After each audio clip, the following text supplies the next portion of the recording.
જય શ્રી કૃષ્ણ, જય શ્રી વલ્લભ, જય ગિરિરાજ। કેટલા બધા દિવસો પછી પાછા આપણે મળીએ છીએ। પ્રેમ સરોવરની રહસ્ય લીલા વિશે જાણવાનું છે। એક વખત પ્રેમ સરોવરમાં શ્રી રાધાજી સખીઓ સાથે જલ વિહાર કરવા પધારેલા। ત્યાં કોઈ પુરુષ આવે નહીં એ હેતુથી સરોવરને ફરતે 100 કદમ છેટે એક ગોળ વર્તુળ દોર્યું અને આજ્ઞા કરી કે આ વર્તુળમાં કોઈ પુરુષ આવશે તો તે સ્ત્રી થઈ જશે। તેની ચોકી શ્રી ચંદ્રાવલીજી અને શ્રી લલિતાજીને સોંપી। તે સમયે મથુરાના રાજા કંસે સાંભળ્યું કે વ્રજની અંદર સુંદર સ્ત્રીઓ પ્રેમ સરોવરમાં વિહાર કરે છે। તેને તે વિહાર જોવાનું મન થયું એટલે તે એકલો છુપા વેશે અહીં આવ્યો। તે વર્તુળ ઓરંગી અંદર ગયો કે તરત જ સ્ત્રી થઈ ગયો। આથી તે ઘણો ગભરાઈ ગયો। થાકીને વૃષભાનજી પાસે આવી રડતા રડતા ચરણોમાં પડ્યો। પોતાની બધી હકીકત કહી। રાધાજીએ વિચાર કર્યો કે કંસ સ્ત્રી વેશમાં રહેશે તો પૃથ્વી ઉપર ભાર વધશે નહીં અને તેને મરાશે નહીં, માટે તેને પુરુષ બનાવવો જોઈએ। આથી રાધાજીએ કહ્યું, પિતાજી, તમારી આજ્ઞા પાડવી એ અમારો ધર્મ છે। આપણા રાજ્યમાં કંસ કોઈ દિવસ આવે નહીં અને કર લે નહીં, એવી આપણી શરત સ્વીકારે તો તેને પુરુષ બનાવીએ। કંસ મહાદેવજીના સોગન ખાઈ ને બંને વાત કબૂલ રાખી। રાધાજીએ કહ્યું, તું અમારી રાજ્યની હદ બહાર જઈશ એટલે પુરુષ થઈ જઈશ। કંસ વૃષભાનજીના રાજ્યની બહાર ઓળંગી ગયો એટલે તે પુરુષ થઈ ગયો। આ પ્રેમ સરોવરની લીલા છે। બીજા દિવસે યાત્રા વહેલી સવારે 5 સરોવર પહોંચી।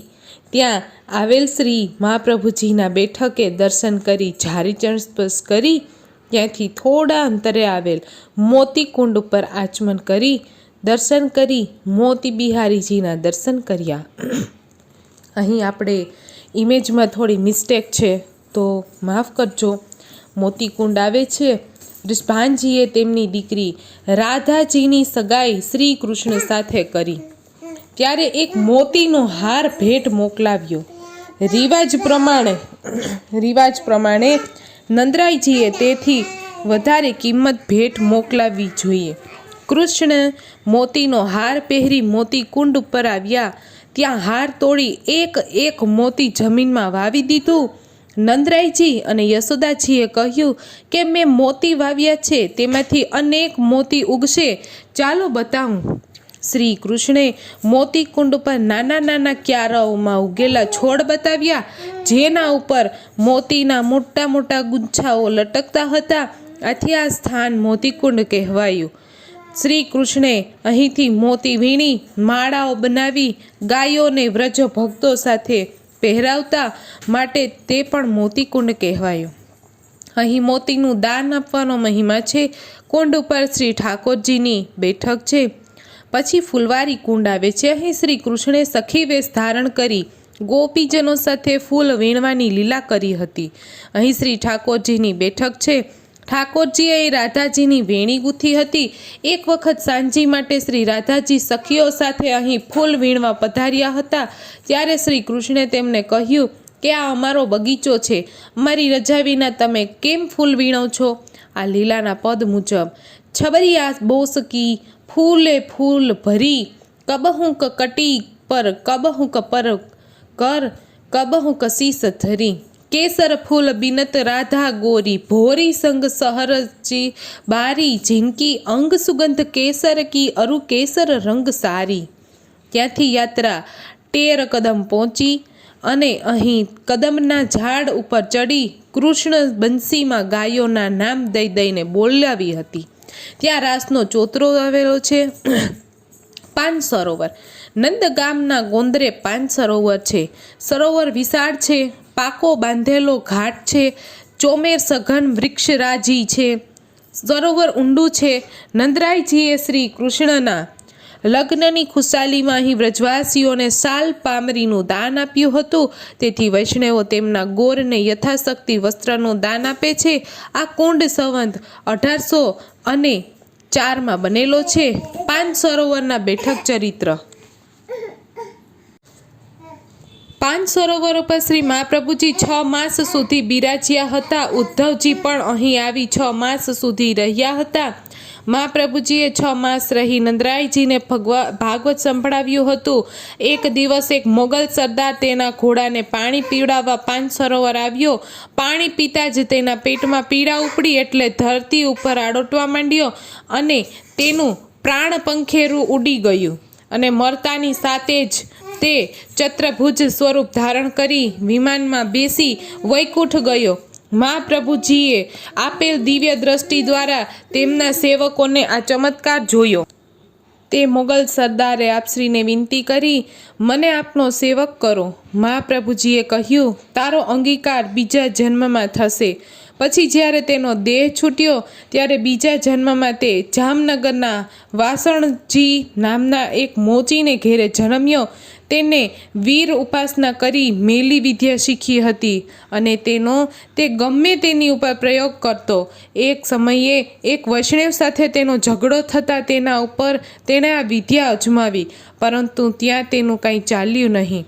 તેને વીરને પૂછવાથી વીરે કહ્યું, ગુસાઈજીનો સેવક છે, તેના ઉપર મારું બળ ચાલી શકે નહીં.